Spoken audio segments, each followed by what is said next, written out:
whatever the vote comes down on, that's going to come. It's going to come an informed view, and I approached with an open mind, and I watched the hearing, and that's how the process works.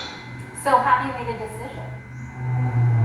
I've been following it, and I talked to my colleagues on both sides, and I've said this on the record. It's like, yeah, it's been challenging for sure, absolutely. It's certainly not a slam dunk for the nomination. Will you reveal your vote before you get to the floor, or is this going to be like a game time decision for you? No. I mean, it's like, you mean right before I stick my thumb? Yep, in the door? before that. It's just part of an ongoing. It's part of the ongoing dialogue on where we are with this. But I made an investment to really understand and talk to all of the nominees, and I treated everyone with respect, and I took the time to listen. Okay. And that's been my commitment.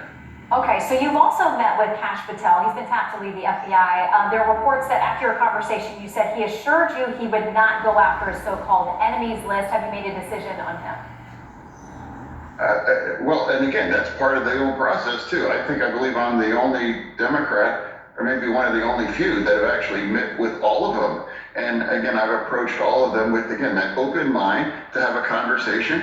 And I don't trust, and certainly not, many of the things that were written or said about me weren't true. So I assume the same might be them as well too. So I've maintained an dialogue to really understand, and I've watched these hearings, and that's part of, if our job is to consent, and that is part of the process. And there are some out of all of them, I have voted for them, and there's some that I won't vote for them. But it's going to be about an open process that I've maintained throughout the entire time. And I know that includes meeting with Tulsi Gabbard as well. I mean, she's got concerns from both sides of the aisle. Can you tell us more about your conversations with her and if you've landed on a decision regarding her? No, it's, again, I just really pretty much the exact same as the two that you just brought up. Okay, now you have, as you noted, voted for some of President Trump's nominees in this process, and you were one of the only Democrats to vote for the Laken-Riley Act. We saw you as part of the signing ceremony for that with her family, with President Trump this week. Now, there's been some blowback from the left about voting for that act, about the ICE raids that are going on now across the country. I want to get your reaction to some local officials who say either they're not going to cooperate, they're going to actively block these, or in some cases, they're just going to give people advice on how to avoid the raids. Here are some local officials reacting in the last few days. Well, police officers will not be cooperating with federal law enforcement around federal immigration law. Being a welcoming city just simply states that our local police department will not behave as federal agents. We have a sanctuary ordinance, a state law, SB 54, that generally prohibits our police department from participating in immigration enforcement. So what obligations do or don't you think local officials have with respect to the feds and the deportations? I hope every local official would agree that anyone here, any of the migrants that are here with criminal backgrounds or engaging in criminal behavior, I think they should support that. Now, if ICE comes to round them up, I hope they would provide that kind of support.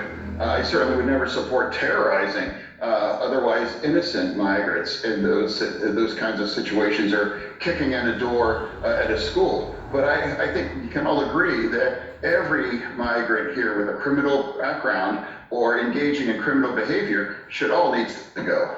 Okay, so you also were the only Democrat vote in trying to move together a measure pushing back against the ICC. Specifically, it seems, for their decision to go after Israeli Prime Minister Benjamin Netanyahu, among others. This illegitimate court counteraction act was supposed to impose sanctions with respect to the ICC, engaged in any effort to investigate, arrest, detain, or prosecute any protected person of the United States and its allies. Why do you think you were the only Democrat to vote on moving that forward procedurally? Well, I said that on social media, that I was incredibly disappointed. I absolutely disagree with that. I can't really understand why my party hasn't joined me in voting to sanction the ICC. When you've equivocated Democratic leader of our special ally with the rapists and cowards of Hamas, especially after what you've seen, after terrorizing that poor hostage. You had hundreds and hundreds of people, the chaos, it's like, and they've equivocated that with the prime minister. It's vile. I mean, my colleague that's going to be next up on your show, we've had a long going conversation in order to sanction the ICC. And I was absolutely supportive of that, and I can't defend why my party chose not to. So the prime minister he's on his way to Washington to have meetings here, including at the White House with President Trump. Do you think that there will be a different relationship between the U.S. and Israel with the Trump administration versus the Biden administration? Well, there's going to be some situations where I absolutely support some of the decisions with Israel that Joe Biden made. And I'm going to agree with some of the decisions with President Trump, or I'm going to disagree with him as too. But that's why my vote and my voice is going to follow Israel through all of this situation. I'm going to disagree with either of the presidents, but I'm going to stand with Israel, just like that vote against the ICC. And I absolutely was supporting blocking the ban on the 2,000-pound bombs as well. I fully support bringing those back. All right, Senator, we will watch for your votes on all those critical nominees, but you can always let me know if you decide to before you press that button. It's always great to see you, sir. Thanks for coming on.